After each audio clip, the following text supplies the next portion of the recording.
These are fragrances that everyone is talking about in 2025, but are they really worth your money? Well, I tried them all, and let me tell you, some of them, they shocked me. So welcome to Hits and Misses, Part 1.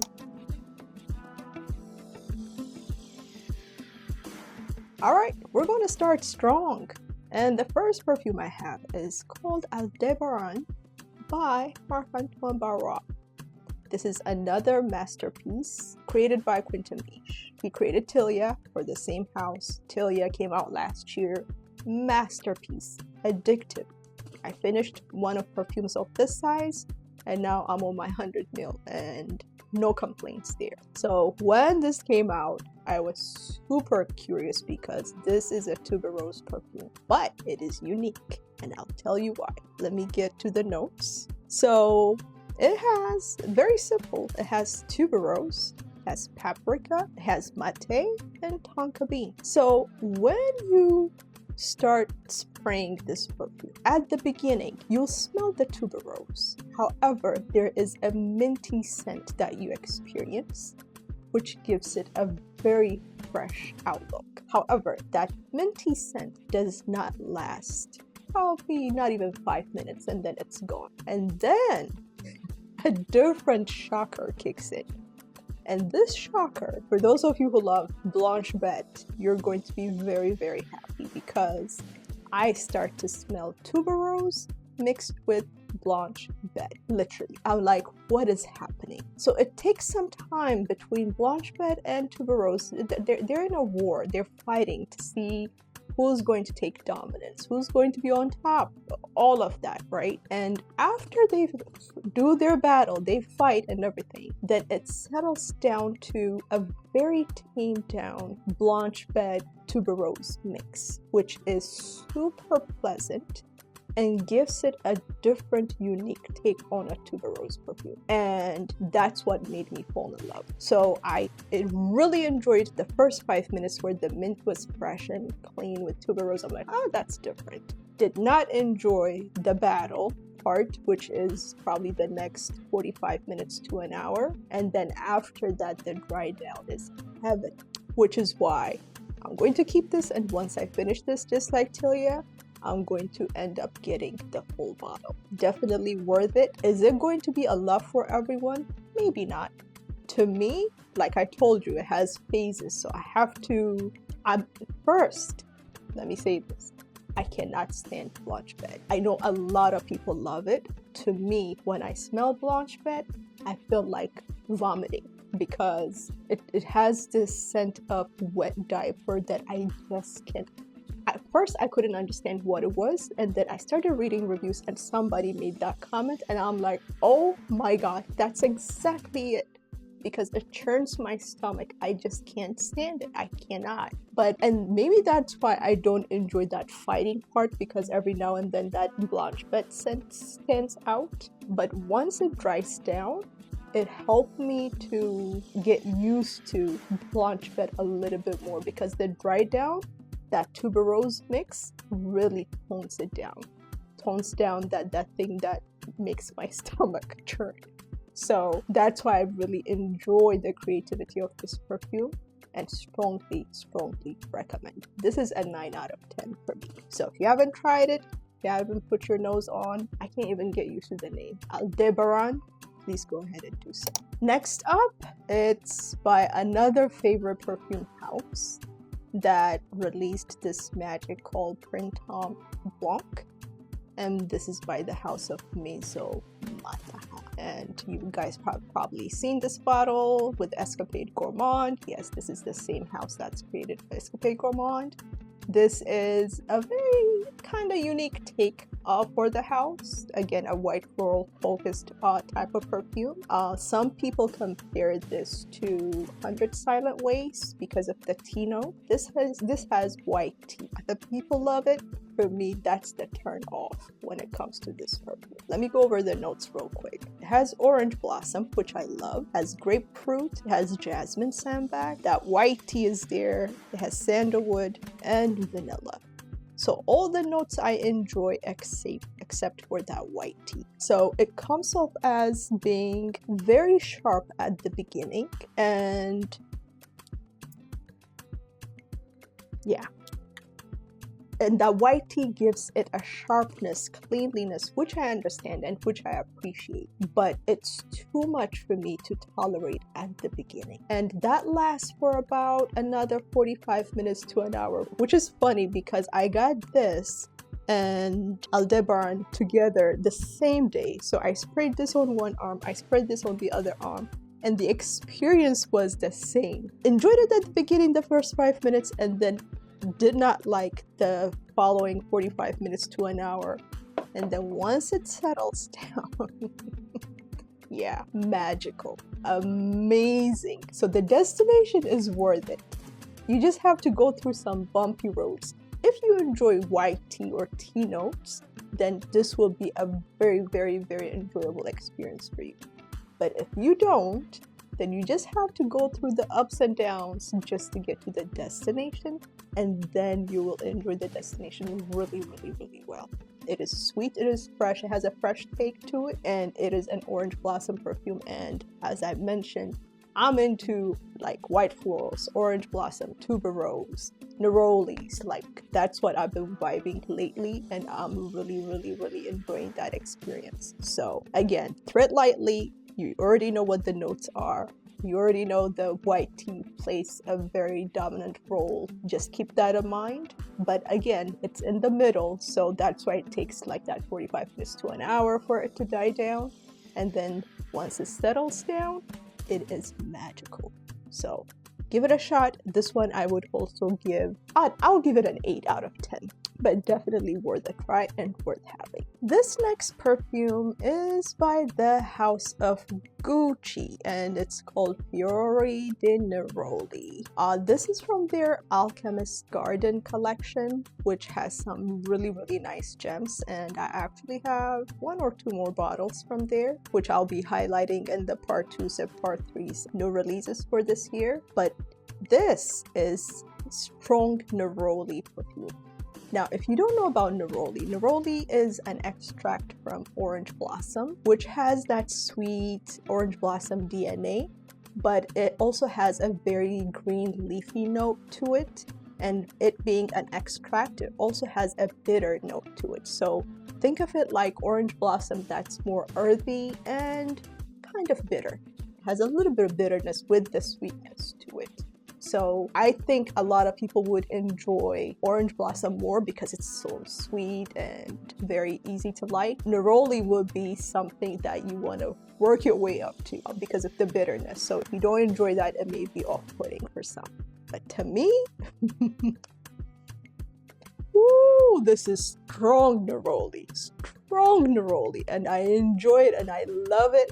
I tried layering it with vanilla perfume. I did not like that. I enjoy it as it is. Actually, the best layering for this is Neroli Orangere by Matière Première. The two together, amazing. Let me go over the notes real quick. It has Petit Grain, it has bergamot, green mandarin, neroli, of course, orange blossom, of course, jasmine sambac, orchanox. It has cereal. Good God. I don't know how cereal could be put into a perfume. And it has Virginia Cedar. So yes, this is a strong neroli perfume. If you're into neroli, you cannot go wrong with this. You just cannot. Gucci did really, really well with this perfume. This is definitely unisex. I think it would smell really well on men too because of that bitterness to it.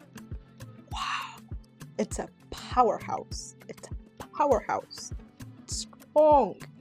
Very resinous. Like, I feel like it's orange blossom, but they added maybe amber to it or something, just from a resinous perspective. It doesn't smell like amber, don't get me wrong, but this is really good. I'll give this a 9 out of 10. This next perfume is unfortunately one of the disappointments in this 2025 release. This is definitely a miss for me. It was actually a hit initially when I got it, but one thing you guys should know about me is that I'm not so much into candy like very sugary fruity type of scents when the candy scent is very prominent. One of the reasons why I don't enjoy most of the Kayali perfumes but this perfume is called Akatsuki Melba, and this is by the House of Pomoa, Paris. So if you enjoy, again, candy-like type of perfumes, this is very fruity candy type of scent where it has so many different candy-like notes come together and it just blows in your face. Initially, to me, it was more tolerable because it had some caramel note to it, which I love, and which I was like, okay, it seems like I'm learning my scent profile is evolving when it comes to candy-like perfumes. So I enjoyed it, got the bottle, and now it's going the opposite direction. So let me read you the notes. It has peach, osmanthus, raspberry, jelly, cassis, Tahitian vanilla, salted caramel, tonka bean. The scent profile, the notes seems really good. Face value sounds really good. But this is a very jammy type of scent, like jammy in a very candied, jammy type of way, not in a creamy caramel type of way. And like even off of the bottle and the initial scent, it's so nice, but the way it develops on my skin, it's going the opposite direction. It's too candy-like for me. So again, if you like that type of scent profile, you probably will enjoy this. And this is picking up some fan base.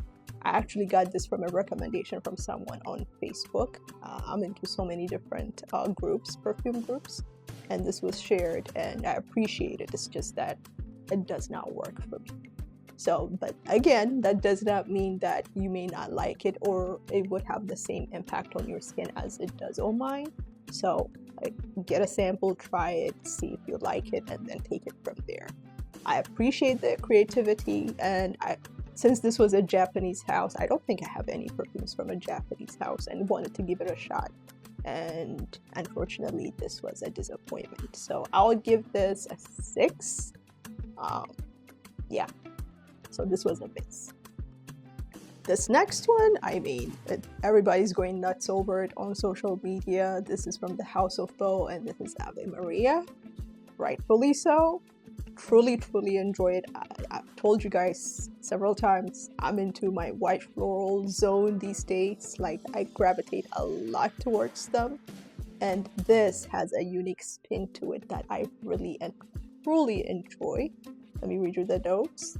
Has some unique notes in it. It has gardenia, jasmine, raindrops, which blows my mind to this day. I don't know what that is. It has neroli. I think that's where that little bitterness comes from. And there's a very light, subtle bitterness in this perfume. It also has pear, so it has some fruity nature to it. It has oakwood, merlot wine, which I cannot for the life of me pick. It has Napa leather. Can you imagine? Napa leather. There's leather in this perfume. I don't know where it is, but it's working its magic somewhere in the back, and I think that's what's giving it this very unique take on a white floral perfume. But the mixture of these notes is magical. Once I finish this, I'm going to upgrade to the big bottle because this is definitely going to stick around and stay in my collection. So if you haven't tried it, this one is a definite 9 out of 10 for me. So please give it a shot. This house, they have so many magical perfumes. One of my all-time best is, I'm trying to look for the bottle if it's here or if it's in the back. But Bonbon, love that perfume, and then they did not disappoint with this as well. So if you haven't tried it, please give it a shot. This is Ave Maria. And then I'm laughing because I don't think there is one video where I haven't highlighted this perfume house at all, and that just proves to show you how much I love this perfume house. But I was finally able to secure Amber K by Ella K. Yes, this is their newest release. There's Amber K. And if you enjoy and love amber, if you enjoy resinous perfumes, this is not a spring perfume. I don't think maybe in the evening I would wear it. But if you enjoy perfumes like Grand Soir is deep and thick. I think this may be a little bit lighter with a little bit of a spin to it. But if you enjoy that type of scent profile, oh yeah, Amber K. With Ella K, they have what they call their K collection perfumes. None of the ones that I have gotten so far have Musk K. I have this. I have Camellia K. I think those are the three. And the only one missing is Orchid K, and that's the one actually I haven't heard too many reviews about. I've heard a few that were not so good, but all the other Ks have been phenomenal, and this is no exception to the rule. Another phenomenal find for creation for 2025. La K has done it again. Very, very, very magnetic amber perfume. Let me read you the notes. It has, no wonder. It has Cuban cigar, it has lily, it has cacao, it has iris, white cedar, amber of course, vanilla, and leather. Woo! Now I get it. The Cuban cigar it's a very good spin, and then cacao and iris, both of them have a very powdery note, which I enjoy independently, but it works really, really well in this perfume. Don't ask me if I can smell it independently in this perfume. I don't. All I know is that the blend is a little bit unique, but that amber takes the lead, and it's super, super, super sexy. So if you haven't tried it, please do so. To me, this is a 9.5 out of 10. Excellent. This next one is for my dark vanilla lovers, and I think saw this one with Chris was the first one to highlight it, and I knew I had to try it because I really, really enjoy her recommendations and can relate from the Perfume Nest. And this is Bois Talisman by Christian Dior.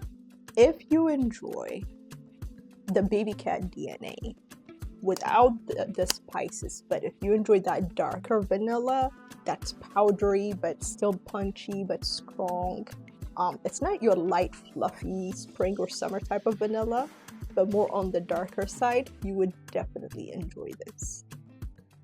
Oh yeah, it has that vanilla for sure, that darker sweet, more like caramelized burnt sugar type of vanilla, but not really burnt, but like you understand the darkness when you smell like a creme brulee, the crusting on top, that scent, like that's what's in here.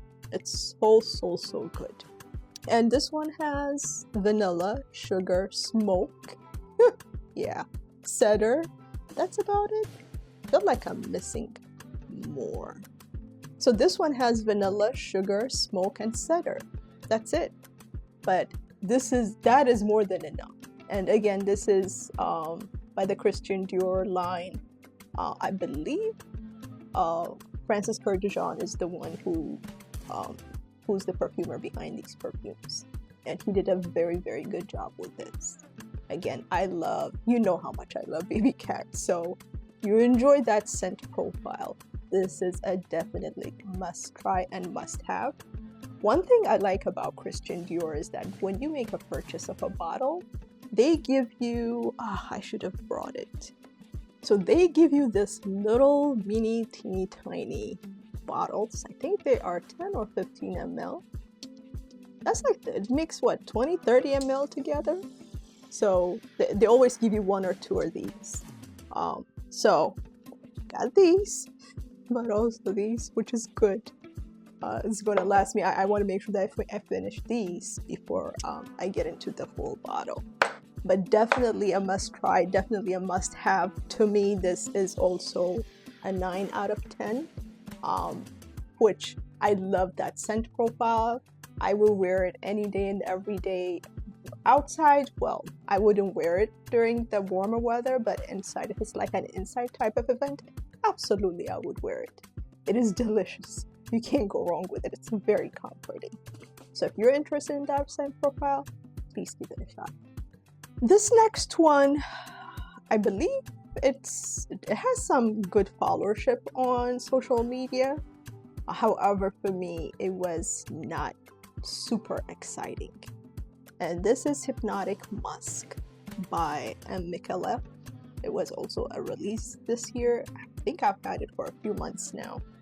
Nothing super exciting. Note-wise, it has raspberry, iris, lychee, violet, caramel, ginger, vanilla, ambergris, and musk. I'm not sure if all of these notes work together or are blended well. To me, it did not come off as what I expected it to be. Love the bottle, the creation and everything. It has that M. Micallef touch to it, which I love and appreciate. But the scent was not a wow for me. So this would probably end up getting decluttered. But I know other people really enjoyed, so I don't want to knock it for other people. I'm just speaking on my behalf and my experience. And to me, this would probably be a 6 out of 10. So if you haven't tried it, give it a shot. It's definitely, it has a very fruity, flirty type of nature, but that lychee, that ginger, I think they're going in two separate directions instead of coming together. And that's why it feels a little bit lost to me. It just didn't work well. Just smelling it off of the bottle, it didn't work well. And on my skin, definitely did not go well. So again, this is Hypnotic Musk by M. Micallef. This last one, it took forever to get to me because it came from France, and this was also another one that was recommended by someone on Facebook. I actually got 2 bottles for this video. I'll highlight one of them, and it's called Alezane Brulee, and this is by the House of Colors Paris, which is, wow, a dark creme brulee sweet perfume that really develops strong on your skin. But to me, the dry down, the beginning, the opening and the dry down, I don't understand what's going on with these new releases with the middle part. Like the top and the dry down are really good, but the middle not so much. This is one of those experiences again. I think this is the 3rd perfume that I've had that experience so far. So note-wise, it has sweet meringue and chestnut cream, which makes it fluffy and rich. And in the middle, it has, of course, creme brulee, which takes over. And it's warm, toasty sugar mixed with creamy custard kind of scent profile. And in the base, it has that burnt sugar, which fades into a super cozy vanilla rum mix. And it gives it a very woody warmth to it. So again, like you go through different phases, but like it has that burnt sugar scent, which of course resonates with creme brulee and caramel, but it is prominent, I would say, in this perfume, and you will definitely the booziness, I can smell it along with the sweetness, but you definitely enjoy when it settles down. Oh my god, yes, this is really good. Now if you go through the same experience as I did, the first order, I think it got stuck in Germany. It was shipped from France. It's still stuck in Germany.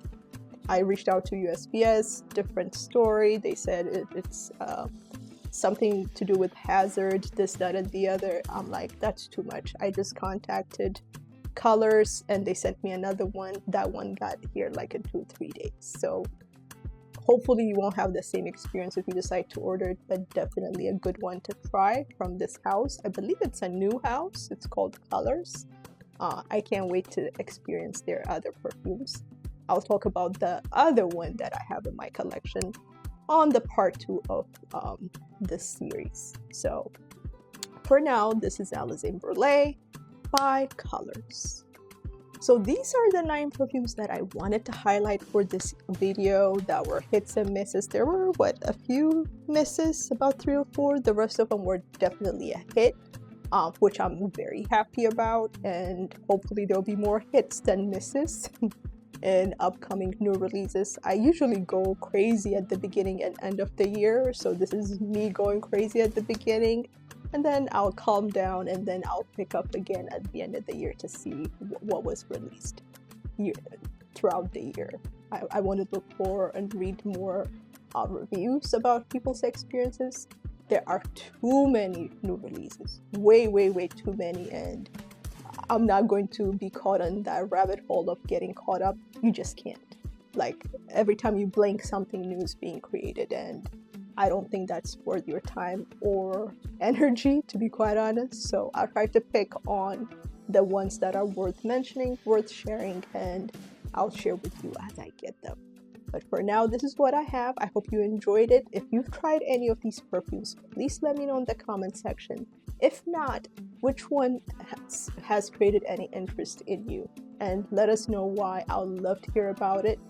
Thank you for watching. I appreciate you. If you haven't subscribed, please do so. If you enjoyed this video, give it a thumbs up. And I'll see you on the next one. Until then, stay tuned.